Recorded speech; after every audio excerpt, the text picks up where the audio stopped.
Akkam jirtan kabajamtoota daawwattoota keenya sagantaa torbaanitti yeroo kanatti gama keessaniin geenyu qabannee dhahneeti jira. Sagantaan teenya akkuma beekamutti sagantaa bohaartiiti. Artistoota garaagaraa qabannee seenduubee isaanii akkuma waliigalaattuu seenaa roga artii keessa qabanii fi qabsoo uummata Oromoo fiixa baasuu keessatti sochii isaan taasisaa turan irrattis qophiilee garaagaraa isinii dhiyeessaa turuun keenya ni yaadatama. Har'a artistii beekamaa Oromoodha kan jabana yeroo hamtuu sanirraa qabee sochii artii Oromoo jabeessuu fi akkasumas qabsoo uummata Oromoo fiixa baasuu keessatti gahee gama isaanii baachaa turan keessaa isa tokko. Artistiin keenya gaa artistii Gaaddisaa Abdullaahii jedhamana. Artistii Gaaddisaa Abdullaahii isin hundi keessan inni beektan jenneetis amanna. Artistii Gaaddisaa Abdullaahii waamicha keenya kabajanii as istuudiyoo teenyatti nu argamu keessaniif maqaa daawwattoota keenyaatiin baay'ee galatoomfanna. Isinis galatooma asitti na yaamtanii na affeertanii waanan hubadhee fi waanan beeku na gaafachuuf qophaa'uu keessaniif galata qabdu. Galatooma isin jenna adeeroo Gaaddisaa Abdullaahii. Mee jalqaba irratti Gaaddisaa Abdullaahii eenyu artii Oromootiin akkamiin walitti dhufan akkuma waliigalaattuu qabsoo uummata Oromoo galmaan gahuu keessatti sochii taasifamaa ture keessatti gaheen isin qabdan maal ture waan jiru irraa jalqabu. Gaaddisaa Abdullaahii ti maqaan kiyya dhaloonni kiyya naannoo Galamsooti. Naannoo Galamsooti weenni lafa jedhamtuun dhaladhee magaalaa Galamsootiin guddadhe. Bara kana keessatti ani fedhiin hawwisummaa nan qaba ijoollummaarra ammoo gara boodatti gaafa lubbuu baree wanta jiru wanni waan kana na haasa'an roorroo jirtu sana sababni malli wahiin itti ibsatan tokko walaleessuudhaan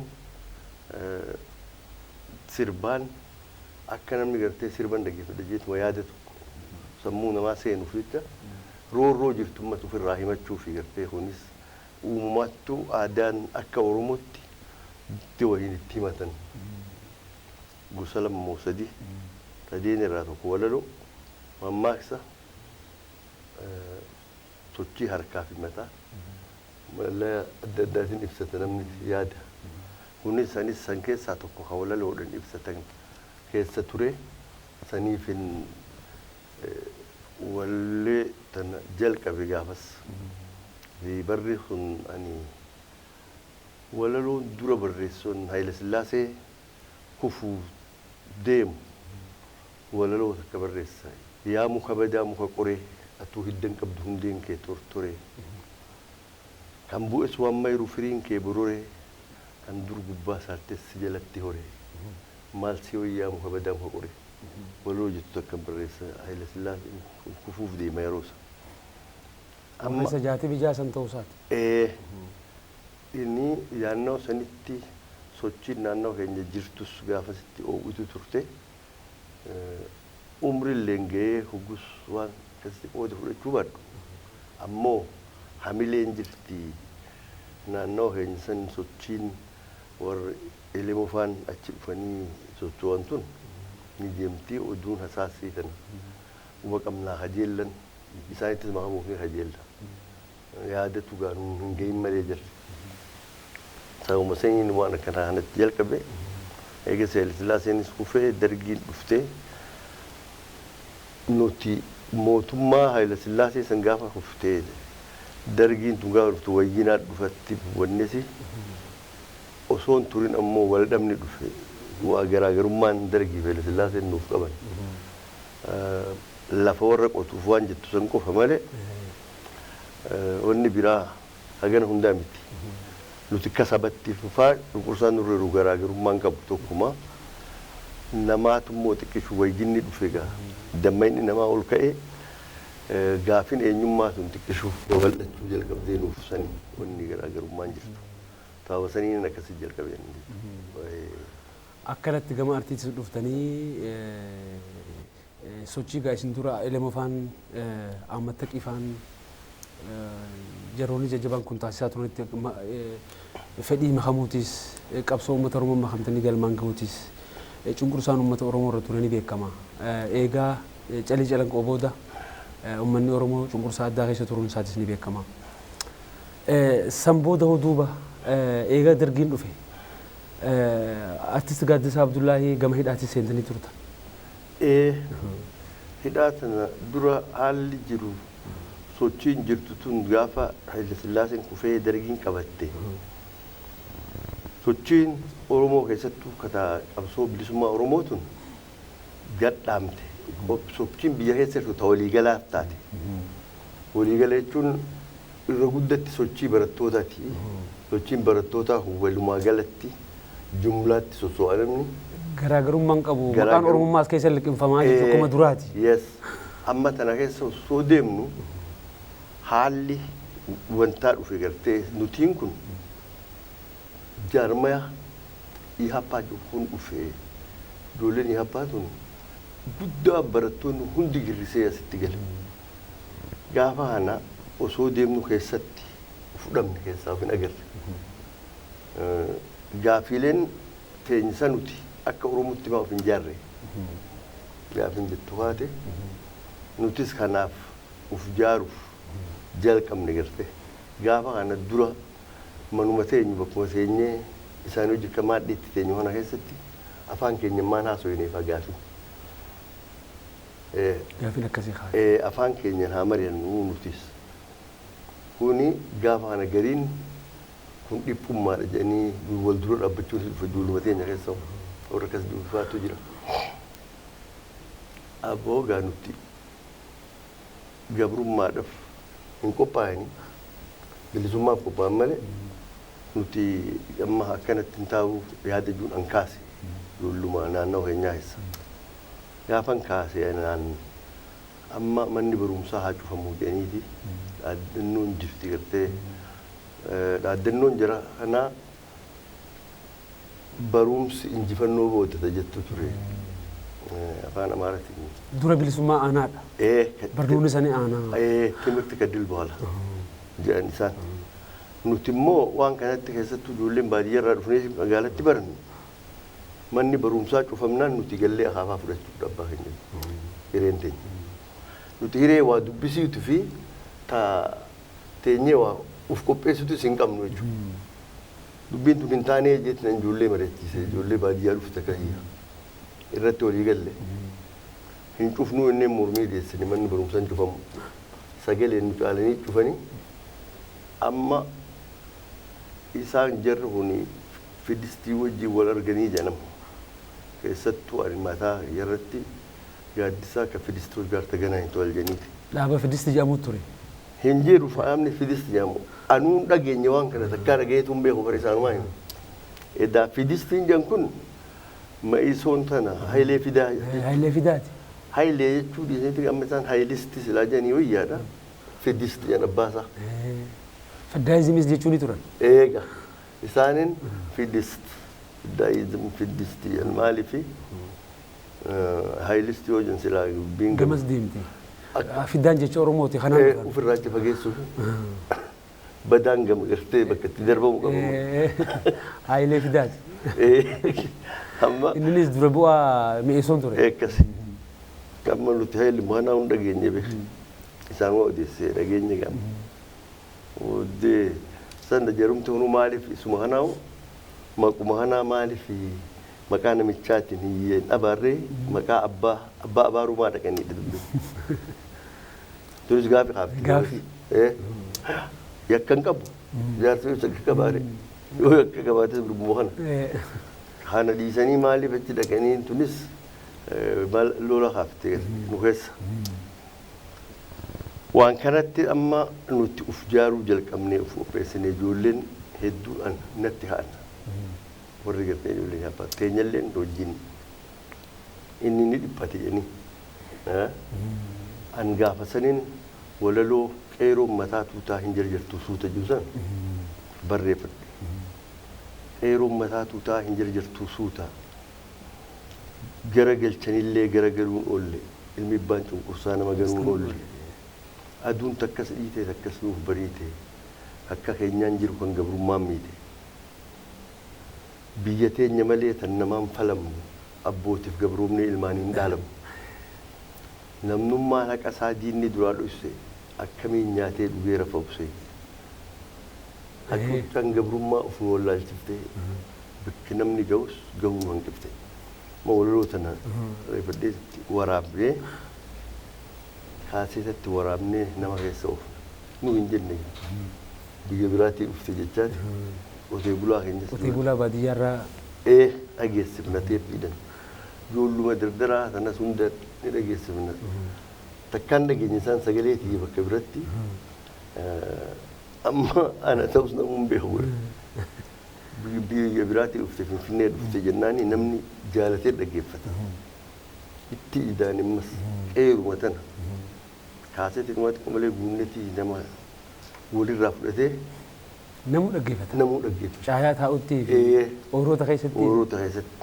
Amma kana gaafa kan hoggaa turree haalli kun wayyaa'ee nuti babal'annee keessattuu Harargee tana keessatti maaddeen adda addaati ijaaramtee Dirredawaa keessatti Dirredawaa Haramaayaa naannoo Harar kana Galamsoo. Maandhee qabdan. Ijaaramtanii. Hanga kana wal quunnamtii bakka sadeen tanaan qabu. Ciruu Ihaappa qaba. Dadar Orama Isoontu qaba. Nuti bakki dura haalli hafuurri bakka adda bilisummaa Oromoo kanaan wal dhagahu bakka sadeen tan. Adeeree biyyoo dirree dhawaatii fi. Haramaayaa.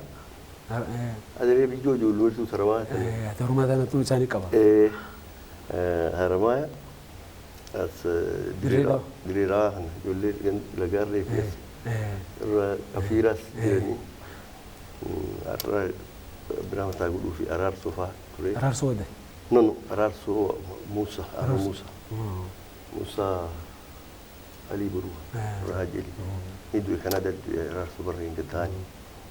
Isaa Abdallaa Sheehaafaatti duranii ta'amne. Warri kun wajjin jira wal quunnamtiin jirti jirte. Ijoolleen amma as jirtu tamaam Yuusuf fa'aadha. Nuti uf jaaruu kana wayyeessinee faccimnee agarsiisni aadaa Finfinneetti godhame tokko dhufe. Ajaa'iba sagalisanii?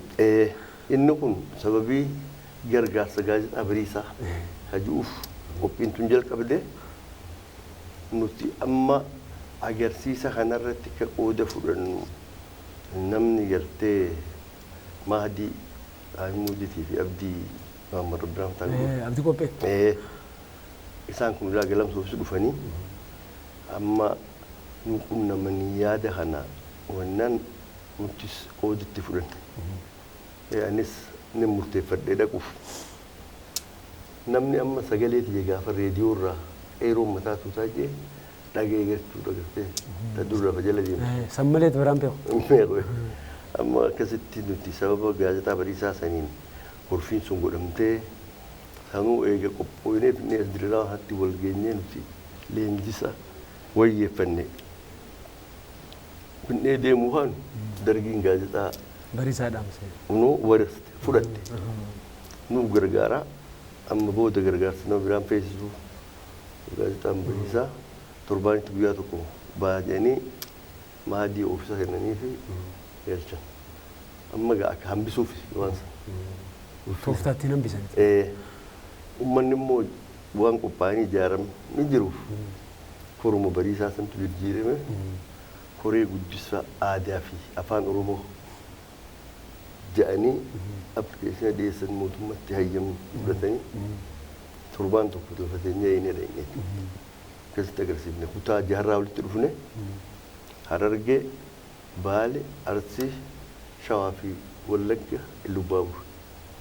Kutaa kudha tokkoon Oromoo keessaa jaarraa dhiitan. Jahan qofaa dhufe. Naannoon sun lafa irraanamee dhufe hundi lafa hafuurri sochii bilisummaa Oromoodhaatu jirtu ofirraa. Hanqi kan dammaqinaas hin qabu jechuudha. Hin jiru. Bakka gahan Harargee irraa eessaa dhufe Galamsoo as naannoo Dirredawaa gaara mul'ata. Gaara mul'ata. Hagan waa bar Kombolcha. Usani gartee sababni ga'an ammoo itti amma akkanaan nama hawwisootti itti mul'adde gaafa sanirra.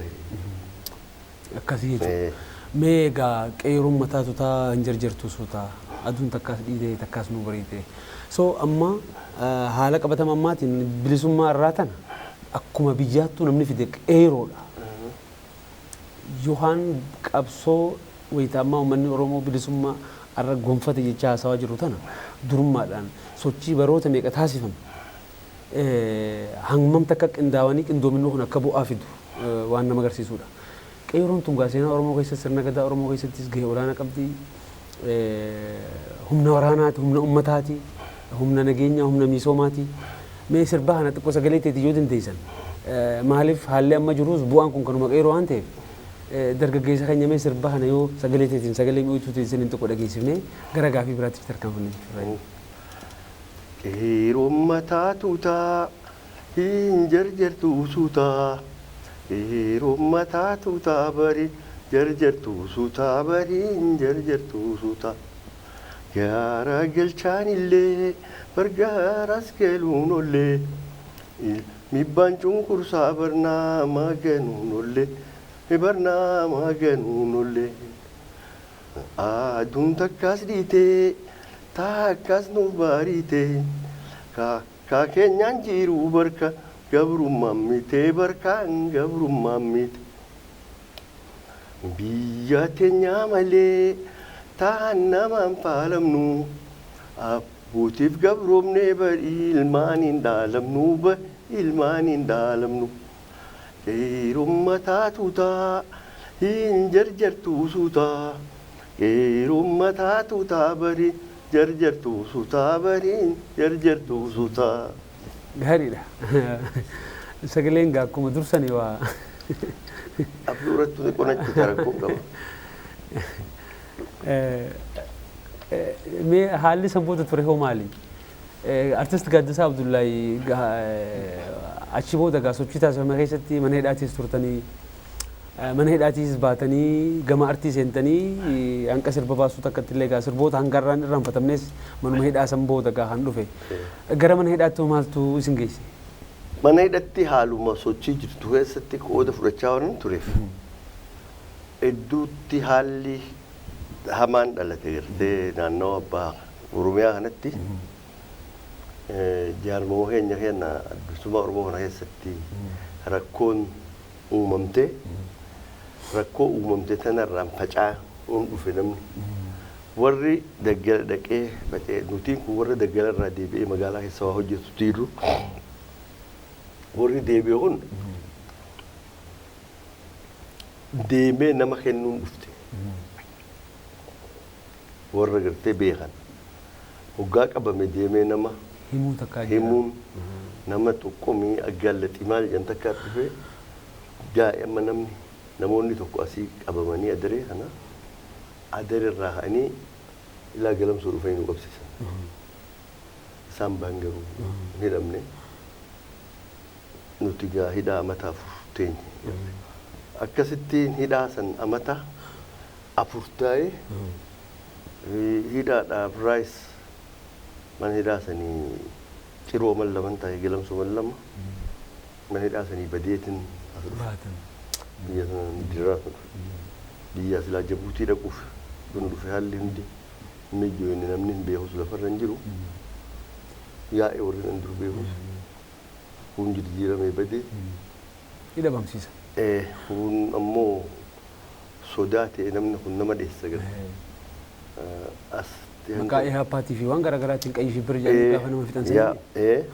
Kun ijoolleen ta'e biyya sana jirtu kun baay'ee ala yaa'e. An asitti hanga xiqqoo dhufadhee as taa'eetiin booddee sunis malli galle sababaan nama obbo Muhammad Ahmed Muhammad Qophee. Muhammad Ahmed Qophee. Inni kun gaafas Harar gaazexaa warra dargii sartuu addarsan qopheessuu ture. Isatti nama ergadhee sababa isaatiin an na hafte jechuudha. Zallaqaatti inni mala meeqan hedduu inni nuuf wareeguudha jechuudha gartee garuu sanitti namni nama akka hiyyaa haa wanbade jedhanii hidhanii mana hidhaatii bade dhaqee namatti hin deessu galte. Wal keessatti wal beekatu jira. Inni nuti qabama itti dhabama sila. Yaa ammoo riskii fudhateetuma والله ربي قرقاري أنا سباسي تقول قافة سنة إيه سمبودن أن قام دراسة اللي شبوه فاين تقول تروفي عندهم تاني إيه أدري بيجوا تستكتر إيه أدري اللي تجون كبديو أما تا لو صدقنا كتاي سمبود دبينا مسجرة قلتي نبيت بيجا كسي أشي بود ألبوم تكو بافتا أستورتني تكو هو صوب جالان ديمين سربوتا كيا أيام فرهو تا توبا جيرو هي سكب دلو بنتي يا سربوتا من ما وسنيس قافو مثلا أسبارتني إيه تبوني سنردو ولا لون سنتي زمان هيدا تكو بيسير وفي as agen jiru setti kaseta sadin base sadi magala tanatti sadin san bo demmo ani biyan deme egasi ala egam bayan heddu tinde bini malif hala jiruti soli tindem to tokko biya sanitti wonni mata tumti opesu tu hagan hundan jiru hali mijawan turre hojii wajjin haala mijaa qofaa miti wanni ati gabbaatu gartu waa'ee hawaasa keenya agartu yoo roorroos ta'e yoo gammachuus ta'e ati hoggaa as keessaatti hoggaa agartu sammuun ta'e tun waan sanii walittiidha ammachi ani yoo wahin godhe jees wanni godhu sun jettuma taati malee waan qabatamaa lafarra jiru hin taatu hagan hunda fedhiin sunis iqaatti duratti as yoo jiraatte roorroos jangartaan ta'isu waan si gammachiisu jangarta hunde hoggaasan sammuun tun san yoo jin deemti garte kanaaf eegana labeen ammas wanni kun hagana hunda haalli namni joone ofirraan irraa dhaabbadhe waa guddaan ammoo sochii gara biraarraan dhaabbanne tana malee akka hawaasatti jaarmaa hawaasni Oromoo gaggeessu. Gaggeessu bakka takka irra illee hafeen beeku takka. Kalleen hafne.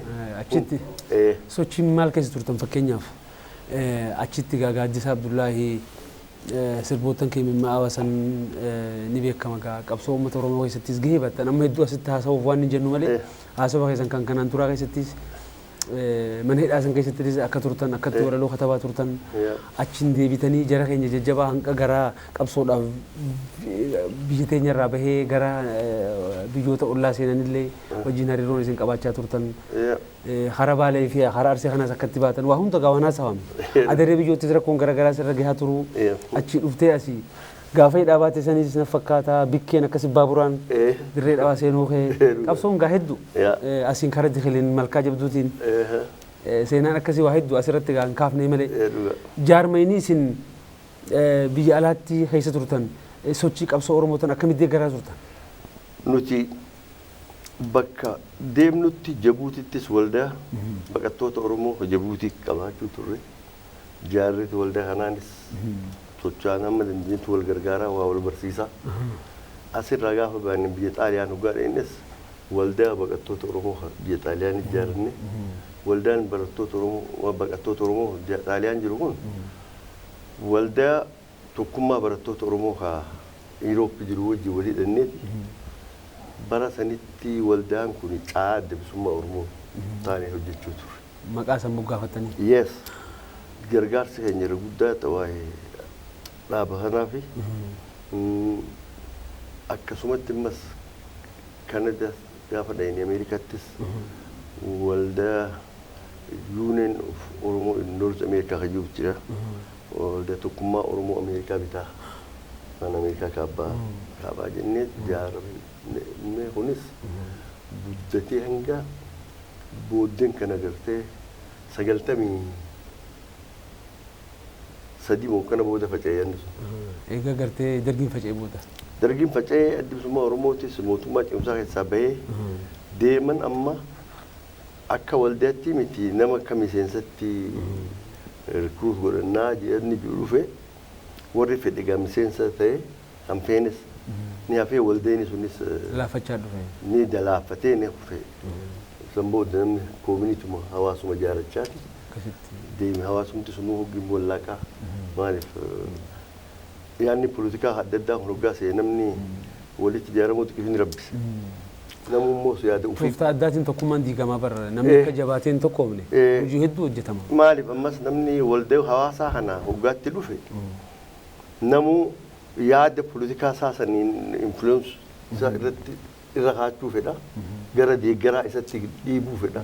Kunis akkasii hoggasa hawaasa walitti hin dhufu sila hawaasa kana bilisuma dhiisan inni waan fedhe halaalumatti miseensa ta'ee achitti waan fedhe haa gargaaru malee as keessatti meeshaa godhachuun kun yoo dhaabbate malee jarmeen inta wardeemni akkasii sun gufuu hedduu taate alattis nama diitii dhugaadha. Akkasii sun akkas taatee akkas waan jette. Mee amma gaa baroota meeqa booda gara biyya as deebitan barri isin baatan san akka lakkoofsa warra Awurooppaatti bara 1985 fakkaata. Akkasi 1985. Baroota hanqamta akka turtaniiti gara biyyaa deebitan akka biyya teenyaatti bara 1976. Gaafni biyyaa baatan 76 yookaan 77 isaan gidduu ta'a. Akkasii sun baroota meeqa hara biyyaa deebitan akkamitti deebuu dandeessan? Argaa 36 ta'e kan biyyatti hogganfan deebi'e amma amata dabreen dhufe amata dabre kanaan haalli gaafan dhufe san shoora kallee jira bee ani komaandi poostii dhumaata booda keessan dhufe amata dabre. Osoo mootummaan hin jijjiiramin dhufte. Isiin komaandi poostiin sun isii anaa dhufuuf guyyaan lama deemu fe'ee labsamte. Ani gaa tikeeta muradhe biyya tana habuu biyya takkaatti na guddifte jira ni dhukkubsatti isiin sun weenamuu gochi gartee yoon isii hojii wal arguman qaba jeetiin ka'ee deemee silaa waan fedhan haa na godhanii haa fedhanis na hambisanii itti jeetuman dhufe haraa san deeme nagumaanan deeme osman as jiru jijjiiramni dhufee abiyyis filame gartee. Gaafa ibbi filamu san as turte? Asin ture ciroon jira gaafas amma gammachuun asii galee jechuudha. Anama inni waan injifatee filee galee ta'ee injifannoon deebitan. Dhumaa dhufaatiin teessan faana toltanii. Akkasittiin gammachuun galee gaafas amma gaa baranammoo itti qophaa'etan akkasitti dhaqeetan suuraa waan dirreen bal'atte jennee dhufe jechuudha. Duuba immoo maal gartan biyya keessatti gaafa isin turtanii fi amma garaagarummaa kana akkamitti adda baaftee nuuf himtan? Dhugatti garaagarummaan jirtu namni tokko ilmi namaa hundi guddata beekta. Sochiin uummataa tunis bifa jijjiirachaa dhufti. Akka kaleessa itti yaadne namni kun itti bilisoomna itti qabsoomne itti bilisoomne yaadni keenya qawwee faan nama tumnee ari'uudha agartee. Osoo saniin yaannu sunis osumatti jiru osoo uummas dhiibee bakka geejji hin gahin uummanni bal'aan ammoo haala jiru bayyanoonni dhufee roorroo jirtu ofirratti jibbee roorroo san jalaa boof murteeffate. Kuni gaafa murteeffatu qeeroon mataa tuutaa sunis ta'an jarjartu tuutenni sun jarjaruma san malee dajalaan itti ol kaate. Barattee? Dura haa barattanii jechaa turtan isin. Baratanii amma ka'an nama baratee waa fidaa. Warri baratu waa fiduu garrega. Eegale qabsaa barannaa barachaa qabsooyinaan sun firii fiddi. Haalli jijjiiramni jiru kana amma hoggaa laaltee biyya tanatti jijjiirama guddaatu jira.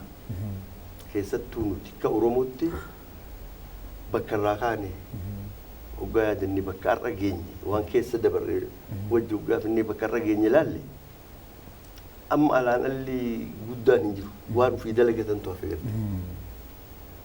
Waa feetaami waan irratti wal ajjeesanii miti waan irratti wal gargaaranii dalagan qofaa. Dirreen bal'atte dalagachuu mamma. Dalagachuu. Poolitikas ni dalagatta diinagdees ni dalagatta. Lamaanuu wajji malee hin taatu. Haalli qabatama ammaa jiru wanni akka dursanitti hojjetan illee nama qabdu hin jirtu. Arraa dalagatanii roga diinagdeetii fi siyaasaatiinis socho'uun ni danda'ama. Tun injifannoo guddaadha haala dur keessa turerra hoggaa wal cinaa qabu. Dargaggeessa keenya gaanii beekama wayita ammaa hiyyummaan ni jirti. Namni keenya dhabarraan baane hawaasni burri diinagdee isaan cabin yoomiyyuu caalaa bilisummaa ni baajaameetis hin eegamu. So roga diinagdeetiin ammas taanaan hawaasni hiyyummaa keessa jiru confidential ta'e dura tarkaanfatee jechuunis haala rakkisaadha. Maaltu akka mootummaa akka maaltu eegama jettanii yaadda waan kana rakkootan ho'isan? Duratti haalli jiru beekee Oromoon qabaatus hin dandeenye. Yoo hojjetee xiqqishoo horollee afaan meeshanii takkaa hidhuu takkaa saamuu malumaan irraa fuudhama garte. Takkaa ka qabu horiin abbaadhaa ilmatti dabreen beeku. Sanatti maaliif abbaan sun takkaa hidha seenaa afaan meeshaniituma horiin sun gala warra biraa warra humna poolitikaa qabu. Ammoo haala jiru kanarratti namni guyyaa tokkottis ka'een duroomu yoo dalaguma balfu baata namni bakka jiru waa dalaguu dhaqaba. Amma fakkeenyaaf magaalaa sana keessatti namni waa qabatee yaa'ee gurguru nama biraa ka waan adda addaa xiqqoo dalagu nama bira duris akkasuma warra biraattu listiroos dalagaa osuma nuti garuu osumatti listiroon jalqabee suuq badalatee baanan godhee gaafaan dukkaana bana tokko kana lammaffaan namni keenya ijoolleen yoo irra guddaa barumsumaa fi bakka hojiitti irra bobba'an yaa ijoolleen xixiqqoo minya faan taa'ee guyyaa jimaa gamaa oolu irraa ol dhorku gaarii maaliif kunis bara amalli haraara yoo namatti guddatte hin dalagatu namni tanas hanga dandanitti wal gargaaraa akkaataa hojiirratti immoo wal bobbaasuudha fi wal gargaaruun barbaachisaadha. Tuutanis gurmuudhaan dalagachuun gaariidha. Seelee warra waldaatiin ijaaramanii yoo hojjetan wal gargaaran deemtee ammas baankiilee jirturraa liqii fudhatanii hojii san kararratti hojii immoo hojjetan tana beekumsaan namni gartee waa'ee diinagdee baree waa'ee ikoonomistoota hedduu qabnarra warra kanarraa gorsa fudhachaa warri akkasiitis deemee nama gorsuu qaba garte. Warri dhugatti waan kun namni gartee irratti wal gargaaruun barbaachisaa. Yaada warri karaa mootummaatis hamma tokko nama mala karaa banuu fakkeenyaaf bar nama dalagatu kanaa horiillee intarastii irraa xiqqeessanii liqeessii yoo kennaniif warri baankiitti illee nu gargaara nama. Dabri mas piroojeektiilee adda addaa uumanii alallee gargaarsa kadhachuun ni ta'a. Waan biyya guddisu ni jira miti waan namni itti hojjetee horu. Amma biyya sana duratti faabrikaa kotonii fa'aatas ture nama hedduu dalagaa ture bara sana amma waan simintuu faabrikaa fa'aa ture miti amma hin beeku kotoniin sun ni jira amma. Kotoniin dhaamsan? Hin jiruumi. Baaburri dhaame kotoniin dhaamte? Ilaala amma baaburri illee fuudhaniiti magaalaa ala biyya biraa keessa oolu. Kunis shiraa bara.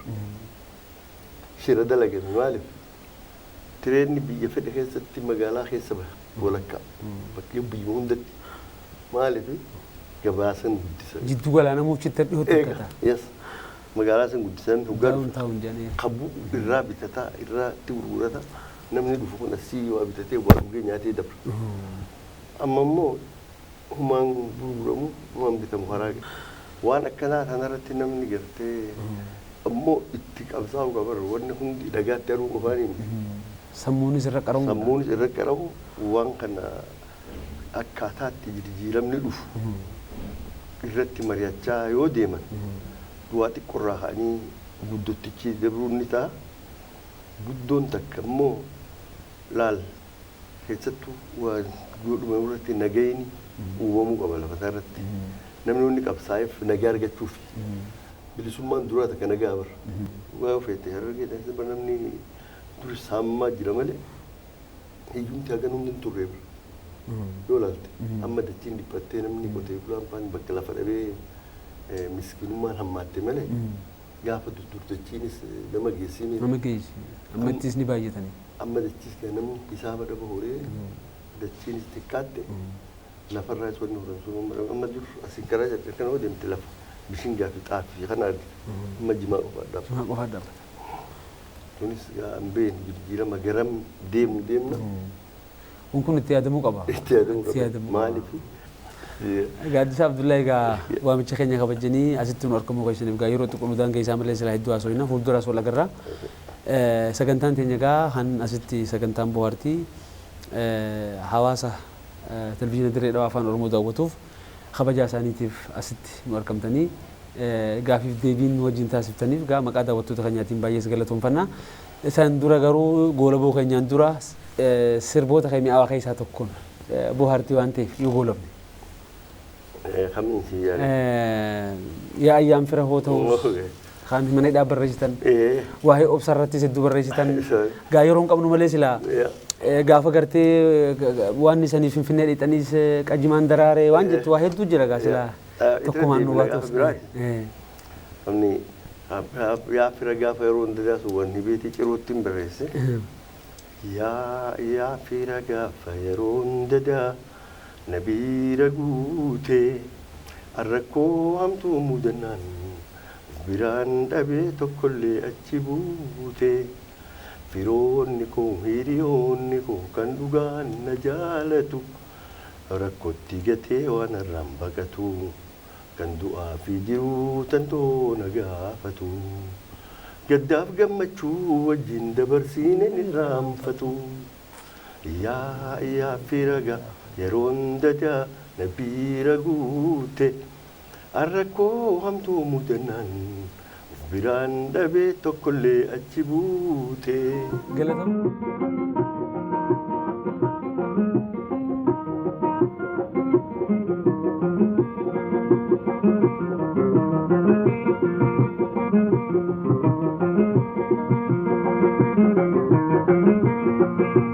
Yaa fira gaafa yeroon dadaa na biira guutee. Yaa fira gaafa yeroon dadaa na biira guutee. Arrakkoo hamtuu mudannaan biraan dhabee tokkollee achi buutee. Arrakkoo hamtuu mudannaan biraan dhabee tokkollee achi buutee.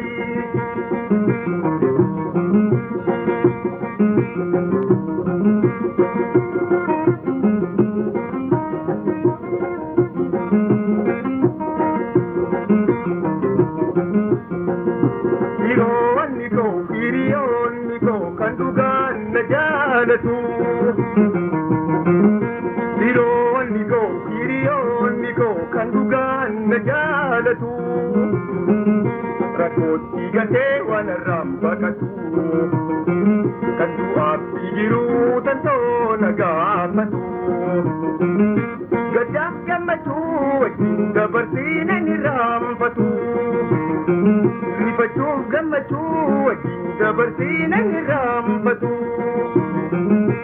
Yaa fira gaafa yeroon dadaa na biira guutee.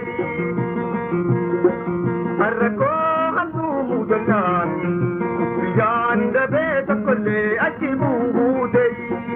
Arrakkoo hamtuu mudannaan biraan dhabee tokkollee achi buutee.